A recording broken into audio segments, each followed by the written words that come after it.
Hello everyone. तो क्या हाल चाल है। आज की इस वीडियो में बात करने वाले एक इंपॉर्टेंट टॉपिक की जिसका नाम है मौलिक अधिकार यानी कि फंडामेंटल राइट्स, जिसके लिए हमारा सेकंड पार्ट होने वाला है। फर्स्ट पार्ट ऑलरेडी अपलोड कर चुके हैं, अगर आपने नहीं देखा तो देख लेना, लिंक डिस्क्रिप्शन बॉक्स में मिल जाएगा। तो चलिए बिना टाइम वेस्ट किए स्टार्ट करते हैं आज की इस वीडियो को।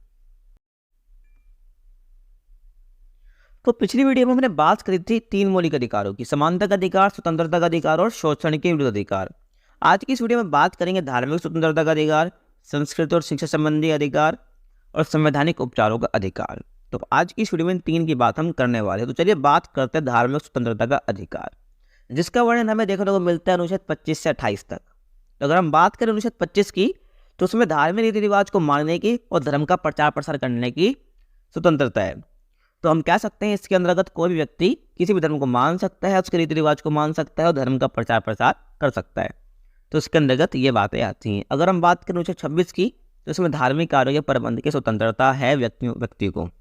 तो इसके अंतर्गत हम कह सकते हैं कोई व्यक्ति अपने धर्म के लिए संस्थाओं की स्थापना कर सकता है और कानूनी रूप से धार्मिक संपत्ति का अर्जन, स्वामित्व व प्रशासन करने का अधिकार है। ठीक है, मतलब धार्मिक संपत्ति मिलती है ना, जब हम धर्म के बारे में संस्था बनाते हैं, तो जो भी धार्मिक रूप से जब पैसा मिलता है तो उसको स्वामित्व का, उसको रखने का और संस्था का प्रशासन करने का अधिकार होता है अनुच्छेद 26 के तहत।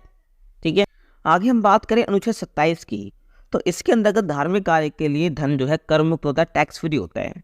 तो राज्य किसी भी व्यक्ति को ऐसे कर देने के लिए बाध्य नहीं कर सकता है जिसकी आय किसी विशेष धर्म या धार्मिक संप्रदाय की उन्नति या पोषण के लिए व्यय की गई हो। ठीक है ना, तो आप समझ रहे हो। तो कोई भी व्यक्ति ऐसे कर देने के लिए बाध्य नहीं कर सकता, कि राज्य किसी व्यक्ति को कर देने के लिए बाध्य नहीं कर सकता जो जिसकी आय किसी विशेष धर्म से होती हो। ठीक है ना, ऐसा समझ। तो अनुच्छेद 27 में यह बताया गया। आगे हम बात करें अनुच्छेद 28 की, तो इसके अंतर्गत सरकारी खर्च से चलने वाले संस्थान में धार्मिक शिक्षा नहीं दी जाएगी। तो सरकारी खर्च से चलने वाली किसी भी शिक्षण संस्थान में कोई धार्मिक शिक्षा नहीं दी जाएगी। ऐसे शिक्षण संस्थान अपने विद्यार्थियों को किसी भी धार्मिक अनुष्ठान में भाग लेने, किसी धर्म उपदेश को जबरदस्ती सुनने हेतु बाध्य नहीं कर सकते हैं। ठीक है ना, यानी कि जबरदस्ती धर्म उपदेश सुनाया जा रहा है तो नहीं हो सकता। ठीक, किसी भी शिक्षण संस्थान में धार्मिक शिक्षा नहीं दी जाएगी। है समझ, तो काफ़ी इंपॉर्टेंट है। नेक्स्ट हम बात करते हैं संस्कृति और शिक्षा संबंधी अधिकार, जिसका वर्णन हमें देखने को मिलता है अनुच्छेद 29 से 30 तक। तो अगर हम बात करें अनुच्छेद 29 की, तो इसमें अल्पसंख्यक वर्गों के हितों का संरक्षण के बारे में बात किया गया है। तो इसके अंतर्गत कोई भी अल्पसंख्यक वर्ग अपनी भाषा, लिपि, संस्कृति को सुरक्षित रख सकता है और केवल भाषा, जाति, धर्म के आधार पर उसे किसी भी शैक्षणिक संस्था में प्रवेश करने से नहीं रोका जाएगा। मतलब कि भेदभाव नहीं किया जाएगा उसकी जाति, उसके धर्म, उसकी भाषा के आधार पर। ठीक है ना, तो इसके अंतर्गत कोई भी अल्पसंख्यक वर्ग है अपनी भाषा, लिपि, संस्कृति को सुरक्षित रख सकता है। ठीक है, उसको दबाया नहीं जाएगा। ऐसा समझ। तो अनुच्छेद 29 में कहा गया है संस्कृति और शिक्षा संबंधी अधिकार के तहत। आगे हम बात करें अनुच्छेद 30 की, तो अल्पसंख्यक वर्गों को अपनी शिक्षा संस्थाओं की स्थापना और प्रशासन करने का अधिकार है, मतलब कि उसको चलाने का अधिकार है।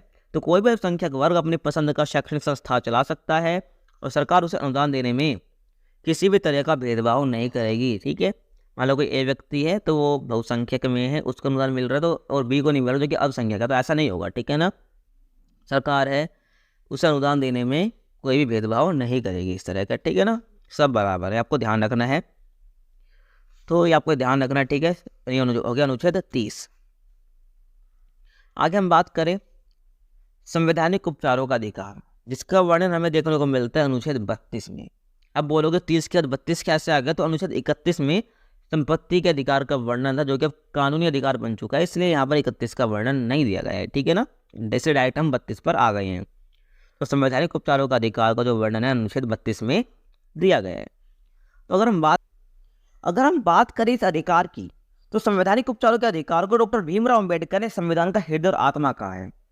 इसको जितने मौलिक अधिकार हमने पढ़े हैं उसका रक्षक माना जाता है। अगर हमारे किसी भी मौलिक अधिकार का हनन होता है तो हम डायरेक्ट इस अधिकार के तहत सुप्रीम कोर्ट जा सकते हैं। ठीक है, तो heart and soul of Indian constitution कहा जाता है अनुच्छेद 32 को, यानी कि इस अधिकार को संवैधानिक उपचारों का अधिकार। ठीक है, आया समझ। आगे हम बात करें तो सुप्रीम कोर्ट के व्यक्ति के मूल अधिकारों को सुरक्षित करने के लिए रीट जारी करता है। ठीक है, अब वो कितने प्रकार की होती है, तो बंदी, प्रत्यक्षीकरण, परमादेश, अधिकार परीक्षा, प्रतिषेध, उत्प्रेषण। तो ये 5 प्रकार की रीटें जारी करता है एक व्यक्ति के मूल अधिकारों को बचाने के लिए। ठीक है, सुप्रीम कोर्ट। तो सबसे पहले हम बात करते हैं बंदी प्रत्यक्षीकरण की। तो इसके तहत क्या होता है कि जब किसी व्यक्ति को यह लगता है कि उसे अवैध रूप से जेल में रखा गया है, यानी बिना किसी कारण से जेल में रखा गया है, तब सुप्रीम कोर्ट हिरासत में लेने वाले अधिकारी को आदेश देता है कि वे जेल में रखे गए व्यक्ति को निश्चित स्थान निश्चित समय के अंदर उपस्थित करे, अन्यथा हिरासत में लेने वाले अधिकारियों पर कार्रवाई होगी। तो उसमें क्या होता है, जब किसी व्यक्ति को लगता है कि बिना किसी कारण उसको जेल में रखा गया है, तो उस अधिकारी को सुप्रीम कोर्ट आदेश देता है कि उसको निश्चित समय के अंदर अंदर क्या करे, सुप्रीम कोर्ट में प्रस्तुत करे। ठीक है ना। तो इसे हम कहते हैं बंदी प्रत्यक्षीकरण। ठीक है। अगर अधिकारी ऐसा नहीं करता है तो उस पर कार्रवाई होगी। ठीक है ना। तो ये हो गया हमारा बंदी प्रत्यक्षीकरण। आगे हम बात करते हैं परमादेश की। तो इसके तहत क्या होता है, जब कोई सरकारी अधिकारी अपने सार्वजनिक कर्तव्य का निर्वाह नहीं करता, तब सुप्रीम कोर्ट उस पर रेड जारी कर सकता है और उसे अपने कर्तव्य का पालन करने का आदेश जारी करता है, अन्यथा उस पर सख्त कार्रवाई कर सकता है। ठीक है।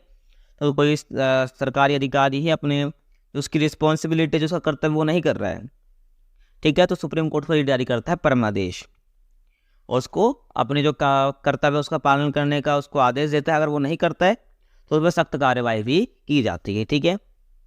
आगे हम बात करते हैं अधिकार परीक्षा की। तो ये रीड जब जारी किया जाता है जब कोई व्यक्ति गैर कानूनी तरीके से कोई सरकारी पद प्राप्त कर लेता है। ठीक है। मान लो किसी व्यक्ति ने गैर कानूनी तरीके से कोई सरकारी पद प्राप्त कर लिया है, वो योग्य है ही नहीं उस पद के लिए, तो तब ये रीड जारी किया जाता है अधिकार परीक्षा सुप्रीम कोर्ट के द्वारा। आगे हम बात करें प्रतिषेध की। तो ये आदेश सर्वोच्च न्यायालय और उच्च न्यायालय द्वारा निम्न न्यायालयों को जारी किया जाता है और आदेश दिया जाता है कि इस मामले में अपने यहाँ कार्रवाई ना करें, क्योंकि ये मामला उनके अधिकार क्षेत्र में नहीं है। मतलब कि मान लो कोई ऐसी कार्रवाई जो निम्न अदालतें कर रही हैं, उच्च न्यायालय और सर्वोच्च न्यायालय की जो निम्न अदालतें जैसे कि जिला न्यायालय हो गया का अधीनस्थ न्यायालय हो गया, तो कोई ऐसे कार्रवाई जो उनके अधिकार क्षेत्र में नहीं आते वो कर रहे हैं, तो उच्च न्यायालय सर्वोच्च न्यायालय ऐसे आदेश दे सकते हैं कि उस पर वो कार्रवाई ना करे क्योंकि उनका अधिकार क्षेत्र से बाहर है। तो इसको हम कहते हैं प्रतिषेध रीट। ठीक है। आगे हम बात करते हैं उत्प्रेषण रीट की। तो इसके अंतर्गत क्या होता है, अधीनस्थ न्यायालय जहां पर मुकदमा चल रहा है उससे वरिष्ठ न्यायालय उससे आदेश दे सकता है कि उस मुकदमे को तुरंत लंबित करे, मतलब कि उसको अपने यहाँ से लंबित कर दे और वरिष्ठ न्यायालय के पास भेजो उस जो मामला है उनके पास। ठीक है। तो उसको क्या करना है, वरिष्ठ न्यायालय में भेजना है। ठीक है। जो भी अधीनस्थ न्यायालय के पास जो मुकदमा चल रहा है उससे वरिष्ठ न्यायालय आदेश देता है कि उस मुकदमे को तुरंत निलंबित करे और वरिष्ठ न्यायालय के पास भेजे। ठीक है। तो ये हो जाएगा हमारा उत्प्रेषण रेट। तो ये 5 प्रकार का रेट है जो काफ़ी इंपॉर्टेंट है आपके एग्जाम के लिए, आपको पता होना चाहिए। ठीक है। तो ये थी हमारी आज की वीडियो। आपको कैसी लगी कमेंट सेक्शन में बता सकते हैं और कुछ डाउट हो तो कमेंट में पूछ सकते हैं और इंस्टाग्राम पर पूछ सकते हैं, उसका लिंक डिस्क्रिप्शन बॉक्स में मिल जाएगा। और मौलिक अधिकार के फर्स्ट पार्ट की वीडियो आपको स्क्रीन पर आ रही होगी, वहाँ पर आप क्लिक करके देख सकते हो। बाकी मिलते हैं आपसे अगली वीडियो में, तब तक के लिए कीप वॉचिंग।